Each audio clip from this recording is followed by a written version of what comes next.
বঙ্গবন্ধু শেখ মুজিবুর রহমান ব্যতীত বাংলাদেশের স্বাধীনতা অর্জন করা সম্ভবপর হতো না বলে উল্লেখ করলেন গত 16 এপ্রিল সোমবার দুপুরে কভেন্ট্রি আওয়ামী লীগের উদ্যোগে স্থানীয় জিনাত হলে অনুষ্ঠিতব্য স্বাধীনতা ও মুজিবনগর দিবস উদযাপন উপলক্ষে এক মত বিনিময় ও আলোচনা সভায় স্থানীয় আওয়ামী লীগ ও যুবলীগের নেতৃবৃন্দ।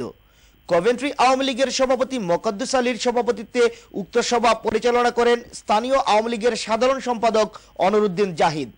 বিপুল সংখ্যক স্থানীয় আওয়ামী লীগ ও যুবলীগের নেতাকর্মীদের উপস্থিতিতে মোহাম্মদ মুহিবুর রহমানের পবিত্র কুরআন তেলাওয়াতের মাধ্যমে সভা শুরু হবার পর বাংলাদেশের মুক্তিযুদ্ধে আওয়ামী লীগের ভূমিকা উল্লেখ করে ও বিরোধী দল বিএনপির আন্দোলনের নামে প্রহসন বন্ধ করার আহ্বান জানিয়ে উক্ত সভায় স্থানীয় আওয়ামী লীগ ও যুবলীগের পক্ষে বক্তব্য রাখেন এম এ সালাম, দেওয়ান আলী আসগর, আব্দুল মুকিত চৌধুরী, নুরুদ্দিন, বাদশা মিয়া, মায়া আলী, বদরুল মুমিন চৌধুরী, আব্দুল জব্বার, রুহুল আমিন, আমিনুর রহমান মিজান, ওমর শরীফ নয়ন সহ আরো অনেকে।